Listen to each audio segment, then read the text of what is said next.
Olá, bem-vindos à nossa conversa de hoje. Vamos mergulhar na trajetória econômica da Índia, que é realmente impressionante. Olá, impressionante mesmo. A gente pensa, né? Um país que saiu da independência em 1947, assim, com muita dificuldade, muita escassez, Exato. e hoje é a quarta maior economia do mundo, já passou o Japão, tá ali, né, quase na Alemanha. É um salto enorme em termos de tamanho. E tem aquela meta super ambiciosa, né? Ser uma nação desenvolvida até 2047. A gente se baseou em fontes como Al Jazeera, First Post, dados oficiais do PIB indiano, relatórios sobre as políticas digitais, espaciais, enfim, bastante coisa para a gente destrinchar. Sim, e é bom a gente começar já fazendo uma distinção que é fundamental. Uma coisa é o tamanho da economia, sabe? O PIB total. Outra coisa bem diferente é a prosperidade, que aí envolve renda por pessoa, qualidade de vida, profundidade tecnológica, capital humano. A Índia está, sem dúvida, gigante em tamanho, mas essa prosperidade mais ampla, essa é a maratona, né? É um desafio de longo prazo. Entendi. Então, tamanho não é igual a prosperidade para todo mundo ainda. Exatamente, leva tempo, décadas de políticas certas. Legal, então nosso papo vai ser assim, olhar um pouco para o passado, ver os momentos-chave, depois entender o que está movendo a economia agora, e aí sim discutir o futuro, esse caminho para talvez chegar lá. E vamos tentar fazer isso de um jeito claro, sem economias demais. Combinado? Vamos começar, então, lá atrás, 1947, pós-independência. Como era a situação? Olha, a palavra era escassez, né? A Índia estava, assim, muito fragilizada economicamente. Muito. Para ter uma noção, a participação dela na economia global, que lá atrás, nos anos 1700, dizem que era quase 25%, É uma potência pré-colonial. tinha caído para menos de 4% em 1947. A expectativa de vida era baixíssima, 32 anos. Inacreditável hoje, né? E analfabetismo, só 12%. E ainda tinha a questão da fome. Falta de comida era um problema real. Um ponto de partida bem difícil. Muito difícil. E o modelo inicial que eles adotaram foi tentar industrializar com o Estado comandando tudo. Planos de 5 anos, muito inspirado na União Soviética, sabe? Só que isso veio com uma coisa chamada License Raj. Era uma burocracia, assim, sufocante. Precisava de licença do governo para quase tudo. Abrir uma fábrica, expandir, mudar de produto. Nossa, imagina a lentidão. Exato. O resultado foi aquele crescimento bem lento que ficou famoso como o ritmo hindu de crescimento, coisa de 3,5% ao ano ali entre os anos 50 e 80. Muito pouco para tirar o país da pobreza. Mas, mesmo nesse período mais travado, teve uma coisa boa, né? A Revolução Verde. Ah, sim, fundamental. Isso foi nos anos 60. Um esforço enorme em melhorar sementes, usar fertilizantes, expandir a irrigação. E deu certo. Deu muito certo. A produção de alimentos, principalmente trigo e arroz, disparou. A Índia conseguiu se tornar autossuficiente em grãos ali por volta de 1970. Afastou o fantasma da fome em grande escala, que era uma ameaça constante. Um alívio enorme, imagino. Sem dúvida. Mas a economia, no geral, continuava amarrada, sabe? E isso foi se acumulando até estourar na grande crise de 1991. A crise de 91, essa foi um divisor de águas, pelo que li. Totalmente. A dívida externa estava altíssima, a inflação disparando. E o pior, as reservas de moeda estrangeira para pagar a importação, sabe, tinham caído para um nível crítico. Davam para cobrir tipo umas 2 semanas de importação só. Nossa, que sufoco. Um sufoco tremendo. A Índia teve que pedir um empréstimo de emergência para o FMI e a situação era tão desesperadora que eles tiveram que transportar ouro físico para Londres como garantia para o empréstimo. Foi visto como uma humilhação nacional. Uau! Mas essa humilhação, essa crise profunda, foi que forçou a mudança. Foi o catalisador para as reformas. E que reformas foram essas? Quem liderou isso? Foi no governo do primeiro-ministro Narasimha Rao e o ministro das Finanças na época era o Manmohan Singh, que depois também virou o primeiro-ministro. Ah, sim. Eles começaram a desmontar o License Raj, aquela teia de burocracia. Simplificaram regras, cortaram licenças. Abriram economia, então. Exato. Reduziram barreiras para importação, desvalorizaram a rúpia para tornar a exportação mais competitiva E, crucialmente, convidaram o investimento estrangeiro a entrar. Foi uma virada de chave mesmo. Liberou a energia do setor privado. E isso funcionou, o crescimento veio. Veio e como? Essa abertura preparou o terreno para o que a gente viu nos anos 2000, que foi o grande boom da tecnologia da informação, da TI. Ah, Bangalore, Hyderabad. Isso!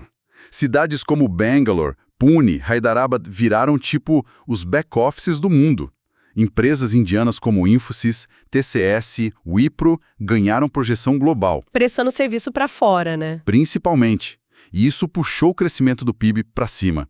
Entre 2003 e 2008, a média foi de quase 9% ao ano, um ritmo chinês praticamente. Impressionante. E a economia mostrou uma certa força, até resistiu bem à crise financeira global de 2008, melhor que muitos países. E chegamos mais perto de hoje, o crescimento continuou, virou foco do governo Modi, o PIB passou dos 4 trilhões de dólares. Sim. Mas como você disse lá no começo, tamanho é uma coisa, prosperidade distribuída é outra, e os desafios continuam aí. Continuou.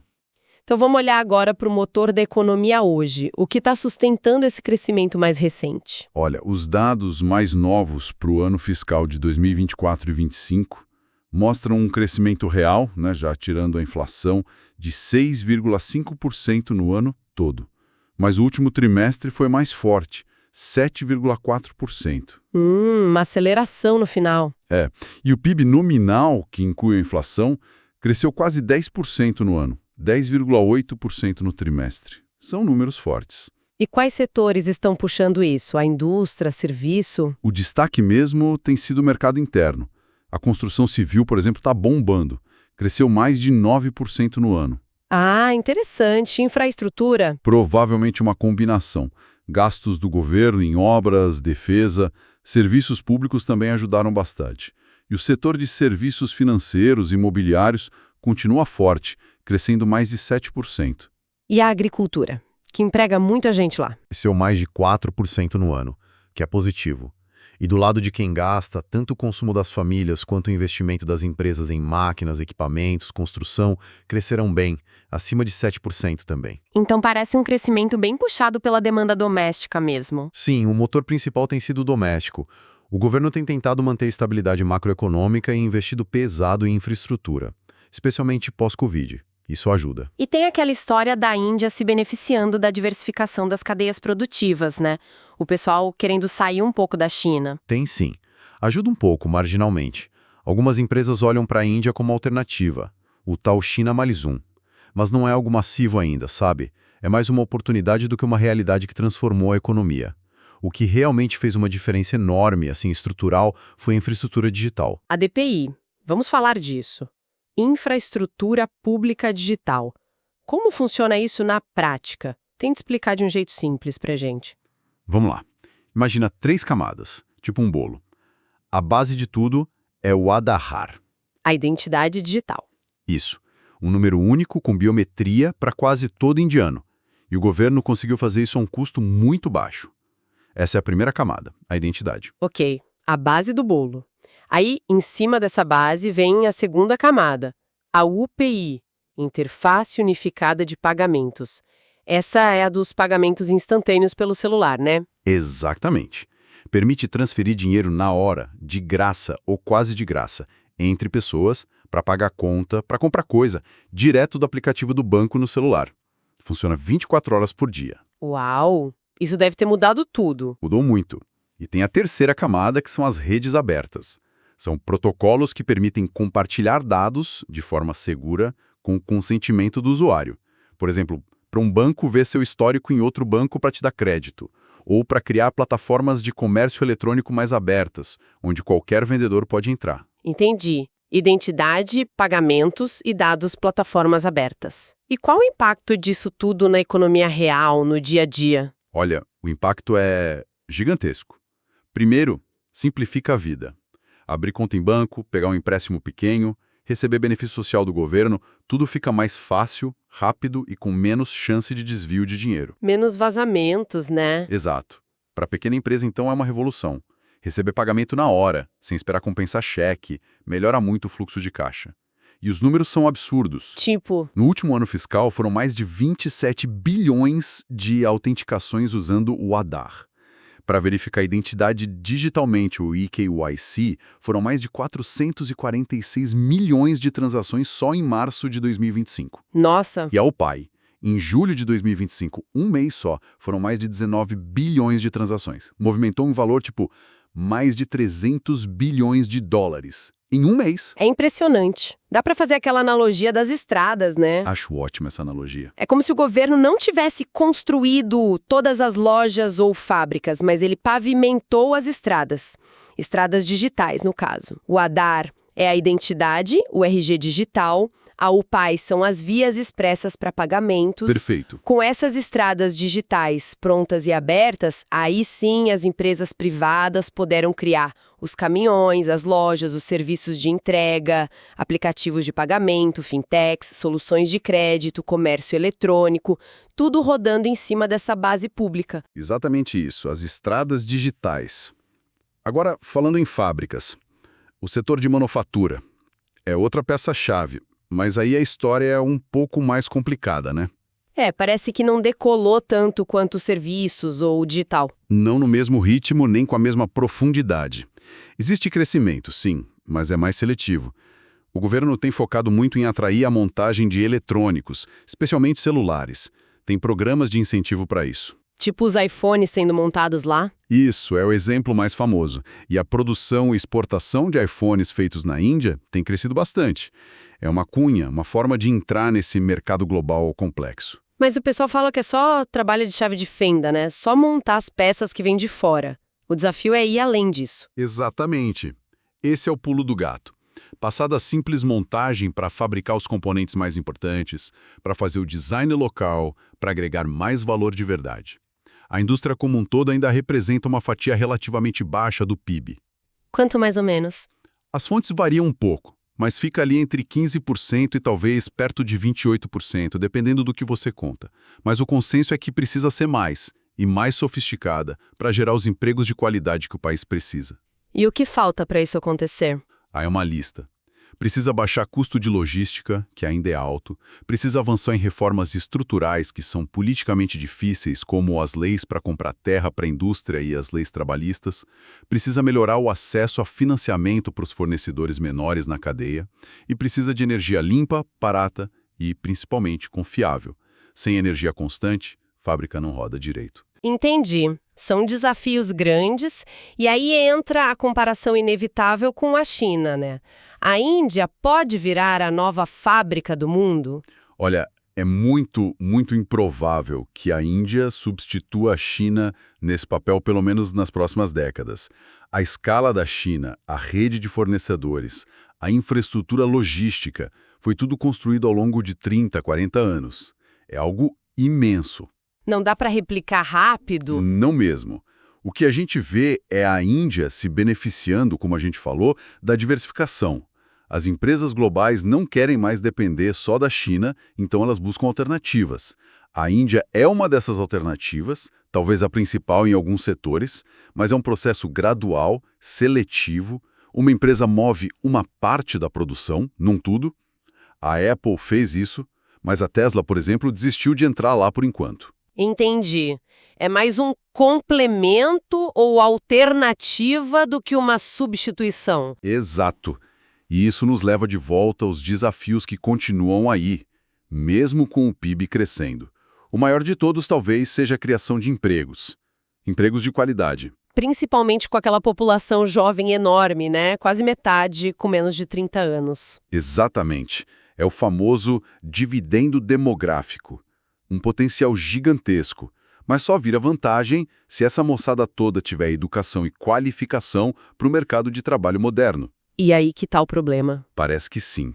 Muitas fontes apontam para um descompasso grande entre o que as universidades formam e o que as empresas precisam. Faltam habilidades práticas, às vezes até habilidades básicas de comunicação ou raciocínio lógico. O setor de TI absorve uma parte, os mais qualificados, mas para empregar milhões e milhões, a indústria e a construção precisariam crescer muito mais e ser mais produtivas. Faz sentido. E além do emprego e qualificação, que outros desafios grandes as fontes mencionam? A desigualdade. Apesar da pobreza ter diminuído, a diferença entre ricos e pobres ainda é muito grande. O campo, a agricultura, ainda enfrenta problemas crônicos. Depende muito do clima, renda baixa para muitos. Uhum. A urbanização é outro ponto. As cidades crescem muito rápido e a infraestrutura não acompanha. Falta moradia digna, transporte público eficiente, saneamento básico para todo mundo. São investimentos gigantescos necessários. E a vulnerabilidade externa? Também. A economia depende de importação de energia, então o preço do petróleo afeta muito. E está exposta a crises globais, guerras comerciais e cada vez mais aos efeitos da mudança climática, que afeta muito a agricultura lá. A lista de desafios não é pequena. Mas é importante a gente lembrar também que houve avanços sociais reais, né? Não é só economia. Fundamental. Seria injusto não reconhecer. As fontes mostram números expressivos de redução da pobreza.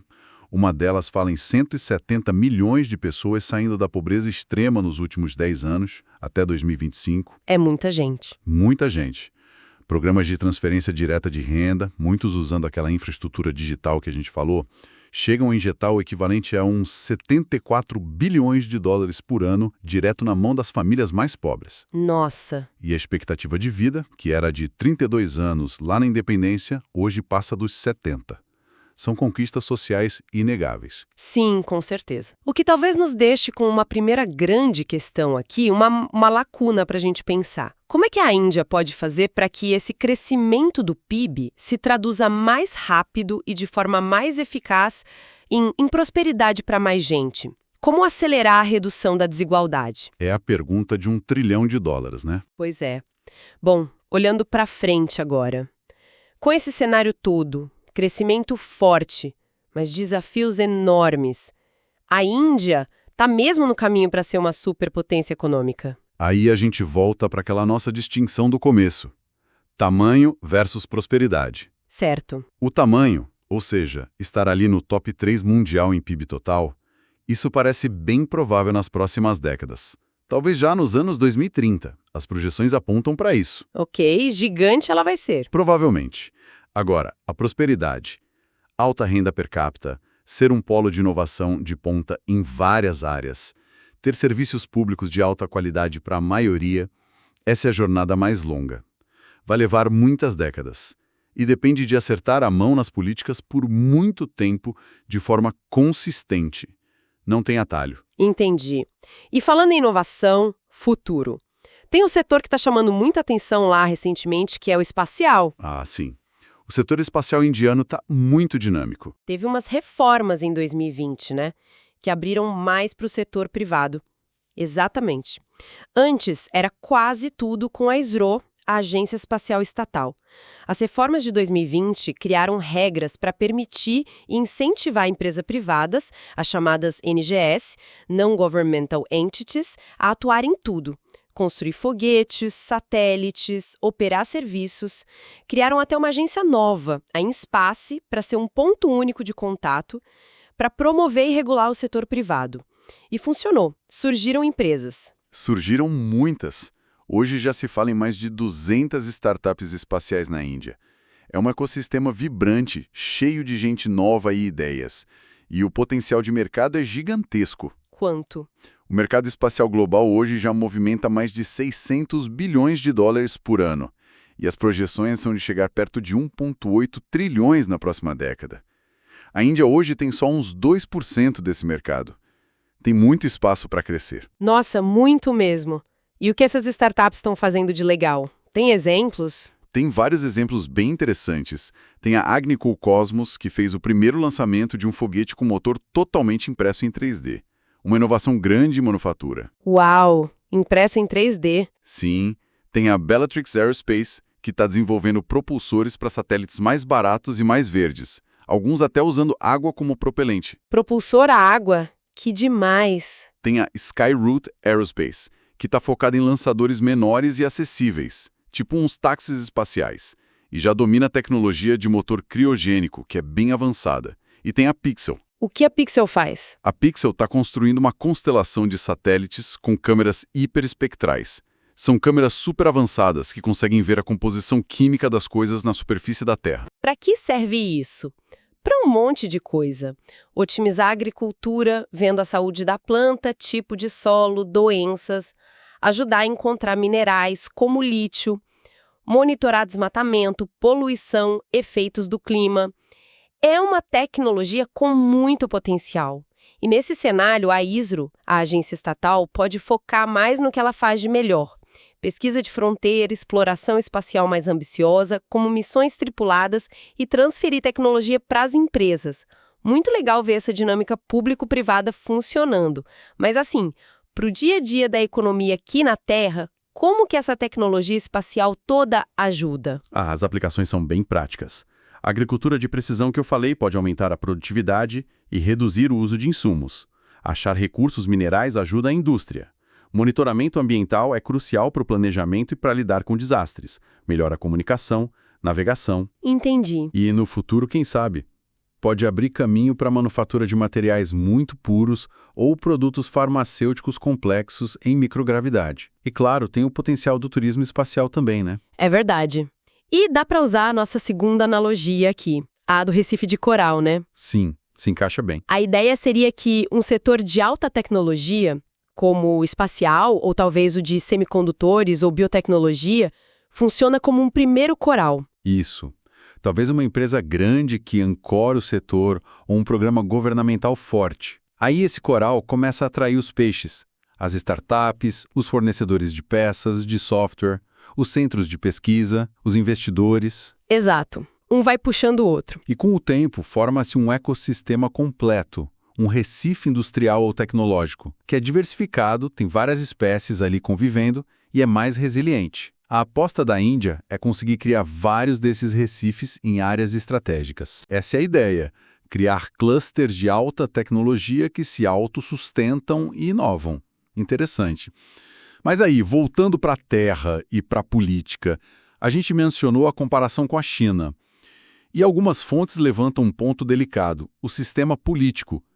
A democracia indiana, por ser mais plural, mais barulhenta, com mais vetos, pode acabar sendo um freio para aquele tipo de desenvolvimento superacelerado que a China teve. É uma discussão importante e complexa, sem resposta fácil.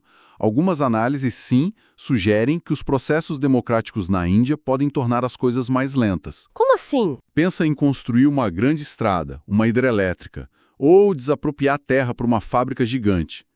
Na Índia, isso pode envolver anos de consultas públicas, protestos, ações na justiça por causa de terra, disputas trabalhistas. Lembro do caso da fábrica da Tata Nano, né? Que teve que mudar de estado por causa de protestos. Exatamente. Ou os atrasos no projeto do trem-bala. Isso contrasta com a capacidade que o sistema chinês demonstrou de tomar decisões, mesmo que controversas ou impopulares, e implementar rapidamente. Construir cidades inteiras, zonas econômicas especiais, deslocar populações. Mas a ideia não é dizer que a ditadura é melhor para a economia, certo? De forma alguma. Nenhuma fonte séria defende isso. A crítica não é a democracia em si, que é um valor fundamental. O ponto levantado por algumas análises é sobre o desafio de fazer a democracia ser mais eficiente para o desenvolvimento econômico rápido.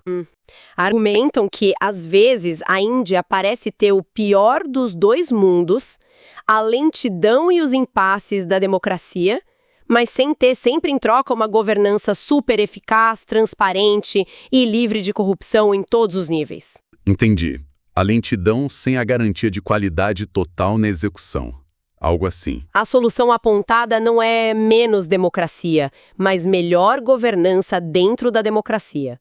Simplificar regulações, focar em resultados e entrega, combater a corrupção de forma mais efetiva e talvez até uma mudança de mentalidade cultural para valorizar mais quem cria riqueza, quem empreende e também o trabalho técnico vocacional. E vale sempre lembrar, o regime de partido único que a Índia teve nas primeiras décadas com o Congresso não gerou desenvolvimento rápido naquela época. Muito importante essa nuance, o que nos leva à nossa segunda questão para pensar. Outra lacuna. Como que a Índia pode achar esse equilíbrio? Como manter os processos democráticos, que são valiosos, mas ao mesmo tempo ganhar agilidade para construir a infraestrutura e a indústria que precisa para gerar emprego e bem-estar para tanta gente. É o dilema central, talvez.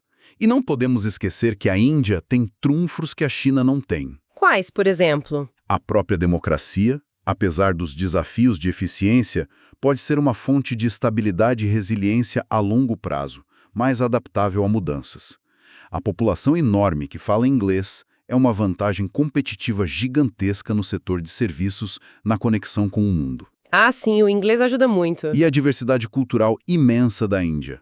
É uma riqueza extraordinária, um potencial turístico e de economia criativa que talvez ainda seja pouco explorado. Verdade. O que já emenda na nossa terceira e última questão para reflexão. De que outras formas a Índia poderia alavancar melhor essa vantagem do inglês e essa diversidade cultural toda para impulsionar ainda mais a economia e sua influência no mundo? Boas perguntas para a gente continuar pensando. Com certeza.